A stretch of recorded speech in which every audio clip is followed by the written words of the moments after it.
Hello, ladies and gentlemen. Welcome to Tennis Weekly with Joel, Kim, and Chris on today's US Open Women's Final wrap up.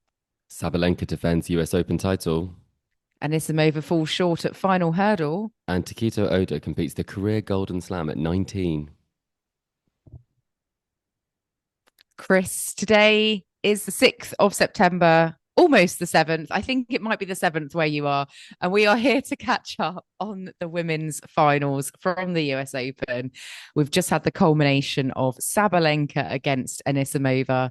And Aryna Sabalenka has gone and done it. She's gotten over that Grand Slam finish line for 2025 here at the US Open, winning her fourth Grand Slam title in the process and defending her title in Flushing Meadows.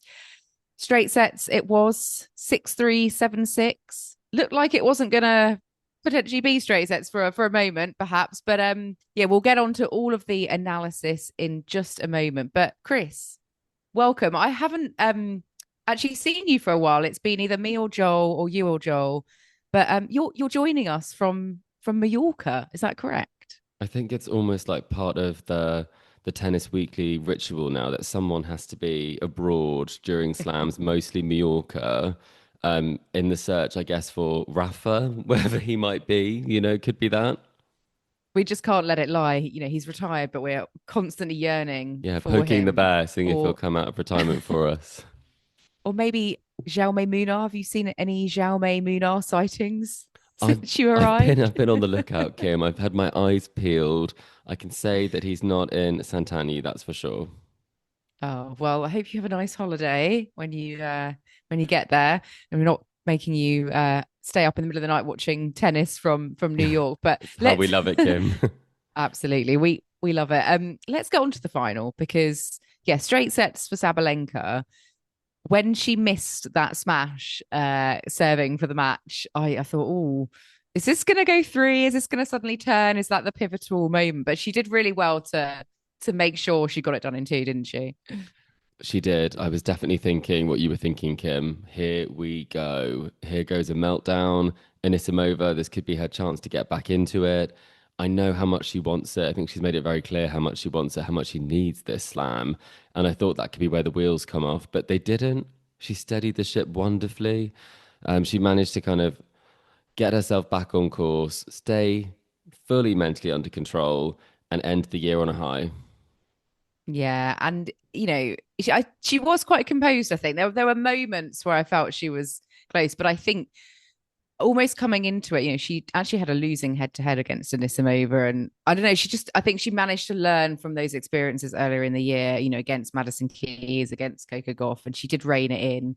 And, you know, it was a bit of a up and down, you know, she went a break up and Anisimova three games on the trot and then, you know, another break. It was like almost Anisimova couldn't quite get into the groove to really challenge Sabalenka enough to warrant a meltdown. So I thought Sabalenka held it in quite well. But how important is it that Sabalenka got this slam and she didn't, you know, have a third slam final defeat of the year against a third American as well? It would have been. How important is it that she got the job done today? I think it's hugely important for her as a world number one, as a player of her caliber. I mean, getting to these latter stages of slams like she's done so well and done so much of recently. I mean, she's pretty much always in the semi-final or final. We're so used to seeing her in these positions, but she has not been winning that many of them. As you say, this year she's made three finals. She's now won one of them. And if she hadn't have, she would have been, a slamless number one. I don't mean that she hasn't won slams. Obviously, she's won three slams, now four. But it would put her in that camp of not having not being an active slam champion, which just feels so wrong for someone like Sabalenka, who obviously is so consistent and so dominant on the tour. It just tends to be at that final sort of the final, well, we said the final hurdle already, but it is the final hurdle she struggles with. So I think it's very important for her. I also do think it's important for the game of tennis. I think she's such a big name. She's such a marquee player. And it's not really the narrative that she doesn't win. The tigress, all this sort of analogies that exist, the fact that she is such a competitor and has so many more ranking points than everyone else. It would just be strange, wouldn't it, Kim, if she just didn't have one at the end of the year? Yeah, hopefully it will sort of start to nip that meltdown in finals like narrative a bit in the head now that she's Mm. sort of ticked the box here. You know, going into next year, we'll see that that may sort of rear its head again, but hopefully it indicates that She can she's learned breathe. from her mistakes. Yeah. She can breathe, relax, and it's part of her journey and of progression and growth and learning from these things. I mean, certainly on the statistics side of things, she performed better than Anisimova in almost every category today. And what would you say, Chris, were the kind of key differentials in their games? I think it's interesting because you do know going into these sort of matches that Anisimova is going to go for it. Obviously, that Wimbledon final was, I mean, we'll call it a bit iffy. She wasn't really on her game. And when kind of this match started, there was definitely a chance that it could also go that way if she did start missing. She did rein it in a bit, but Sabalenka knew from the off that she had to really defend well, but she also knew that she didn't have to be the aggressor. So it was actually quite interesting. This wasn't really on her racket in the same way as some of the other finals where she's had to be the aggressor. And it's really difficult when you are getting tight, when you are tense, when you really do want to win. It's hard to keep kind of hitting and believing in your shots in those moments. And actually, for Anisimova, that's what proved to be her downfall, I think, is the fact that she does go so big, the margin is so low. And what Sabalenka did so well was make her play one more ball or apply that bit more pressure that rushed her in her shots, because Anisimova is one of the best ball strikers. I mean, probably the best ball striker on her day. But when it's a little bit off, she doesn't tend to kind of give herself, those big targets, unfortunately. And then, in the tiebreak, some of those shots were just not on at all, not the right time. You can be too brave. I've talked about you want to be brave, Kim, but you don't want to be fearless to the point of, I mean, your downfall. Yeah, it's like go big or go home within limits. Yeah, yeah, go big, go home, but please don't go like With all a the way home. caveat. Yeah, yeah. Yeah. Yeah, 29 unforced errors for Anisimova, seven double faults. Wasn't the greatest serving stats either from her. She definitely could have played better. She could have got those, you know, got the shots that she really went for in, but it's still almost night and day compared to the Wimbledon final where she just did not show up at all. Mm, She went to love down, and I think, I don't know, part of me was like, oh, when's she going to get her first game? Because I did fear that if she went a double breakdown, for example, we could be on the cards for quite a mm. one-sided match again. But luckily for Anisimova, she did break back almost instantly, and I think just settled to the nerves, tick that box. Oh, I've actually now won a game. It's already better than the Wimbledon final, and I think that was good for the match, shall we say, that just to avoid that same scenario. I mean, it would have been very unusual and unlikely for it to have happened, twice in a row. But I mean, when it came to that opportunity at the end of the second set, Sabalenka missed that smash, and Anisimova really took that opportunity on, took it to a tie break. It was nice to see her extend the match a bit and make the most of her opponent, Hmm. obviously messing up, because otherwise it could have been, done a bit earlier, shall we say. Yeah. That tiebreak though, Sabalenka, her tiebreak record is actually quite ridiculous. So she was definitely the strong favourite going into that, regardless of that slight change in like recent momentum, wasn't she? I think she's won, what was it, like 18 or something 18, like that. 19 in a row, I think. I mean, that's Yeah. so impressive. I think she actually does end up in quite a lot of tie breaks for someone who you'd think would kind of be, hitting her opponents off the court so easily. I think for Anisimova, I mean, she also can be clutch at times because she does go for those shots and some players don't go for them. I do think probably it was just a bit too up and down. I think, as you said, the serve for her was definitely a bit of a weakness. She did start to miss some of those first serves by quite a long way, which tends to be an indication that maybe things aren't as settled as they should be. I still think, great performance from her.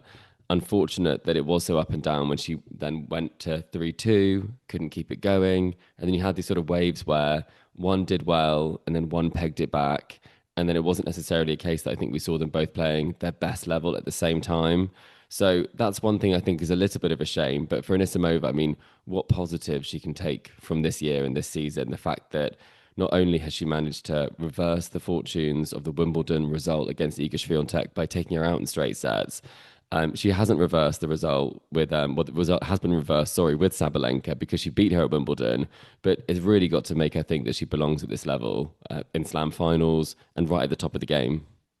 Yeah, it was a very respectable performance and result today. And none of us had her making a second final on the trot. I think we all thought she would struggle with that I'm not newfound kind sure of what I was pressure. thinking, Kim, based on my predictions. That's for sure. Yeah, I just we'll get on to your predictions later, Chris, because yeah, they haven't been amazing this No. tournament, it's fair to say. But yeah, none of us were predicting Anisimova to go deep, and that's shame on us really because she's obviously mentally a lot stronger than perhaps we gave her credit for. But it is hard to even back up a slam final, isn't it? And yet here she is with two from this year, and I do hope that she isn't on a sort of streak of form that will then kind of end or fade out. I hope she kicks on from here and kind of Mm. makes her way up into the top three, for example. If she could challenge up there and consistently be going deep and getting to more finals, you've got to think if she gets to another final in the future, her time will come. You'd hope. I was going to say, what do you think this necessarily means? Will she go more the Jasmine Paolini route, who had two finals last year, and then you might Mm. be picking up a thousand title, but not necessarily pushing on? Or do you think her talent level and the dangerous sort of player that she is of both wings will mean that she has those weapons that can take her further? Yeah, that's what I was thinking, a sort of Paulini comparison. Who, she had a great season, two finals, but hasn't been able to back it up this year. I think Anisimova has more weapons than Paulini. I think her star has always been brighter. As a junior player, she's always been tipped for greatness in a way that Paulini, never really was as a youngster. So I think Anisimova's in a different category, but I think it would be foolish to get too far ahead of ourselves because we have seen players have like really strong seasons and then, unfortunately, some certain things happen. They get derailed by injuries. We've seen Andrescu, for example, have Hmm. a barnstorming summer and then, we never saw her at that same level again. And it's, we just got to hope that all those factors and the stars align. Um, but yeah, going into next year, it's really exciting to have Anisimova hopefully up there to join in with the pack at the top and maybe challenge. Yeah, and we might see another Anisimova Sabalenka final perhaps next year. Going into 2026, I know we're a few months away. We've still got the Asian swing, lots to still play for this year, but slams next year, I suppose, especially. What do you think's coming up for both of them next year? I mean, let's start with Sabalenka. Where does she go from getting this one slam, the US Open, defending her title here? How will she take that on into 2026 and the slams?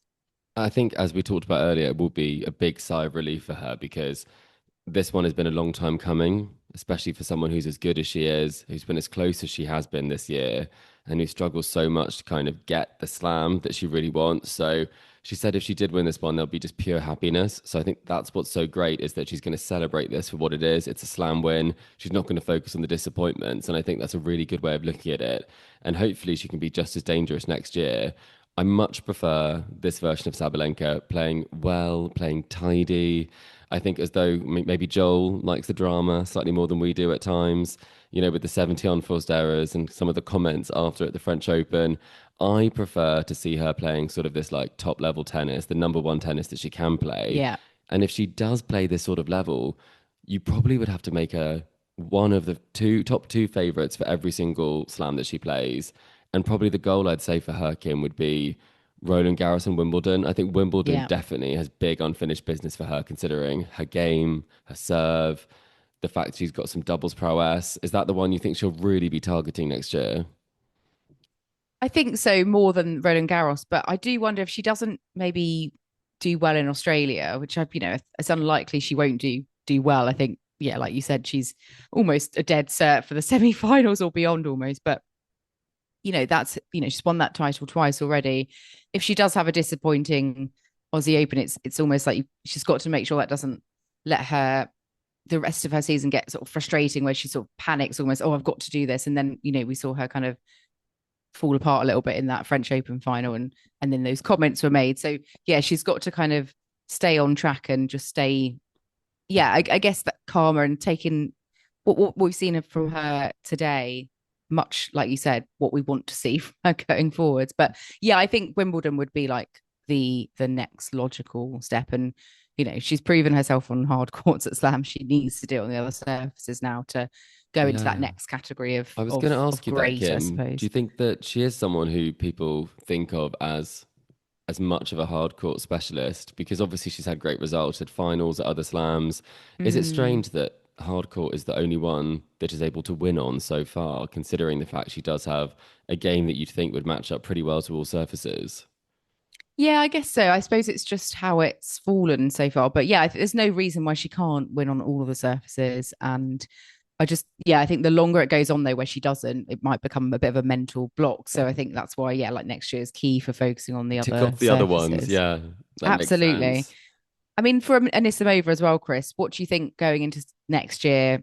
I suppose targeting actually winning a slam Mm-hmm. is like the obvious the obvious thing. But where else do you think she'd be looking to kind of make those gains? Well, I think I'm really excited to see what her off season can do for her because physically, she did talk about the difficulty she had going into the Wimbledon final, the fact that she could barely even hit the day before she played that. She's now gone a full 7 matches. She's played some great tennis. She's played some long matches, which I think is also, really great that she physically has almost turned it around since Wimbledon. But when you get your main physical training block in, it tends to be in that off season. So I think the physical side of things, if she can improve that, it will only help with her footwork. She'll only become more dangerous because she's so good at hitting the ball. We talked about that, and we'll talk about that forever about how Mm. she's able to strike the ball. But the physical side is something that we also will talk about because she is well, she's at risk on the move. So I think I'd love to see if she could become more of a complete player next year. And I think for the rest of the season, I think I'd like to see her maybe not necessarily play all of the events in Asia immediately. I think she probably does deserve a little bit of a break, get herself back together, because it is two disappointments at the end of the day. She does do well to look at the positives, but you do want to make sure that you don't fall into the trap of kind of getting back into the hamster wheel immediately without necessarily kind of processing all the positives and then getting yourself into a position where you're ready to compete again for another big title.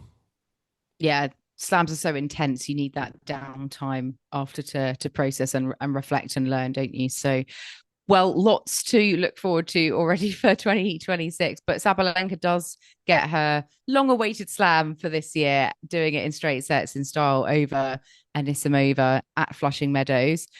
We did have some other matches today, though, Chris, in New York, some other finals.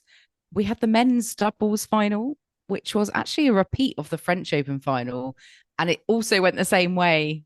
We had Joe Salisbury and Neil Skupski, British pair, losing in 3 sets to Granollers and Zeballos, the fifth seeds. So a close one. It was 7-5 in the third set.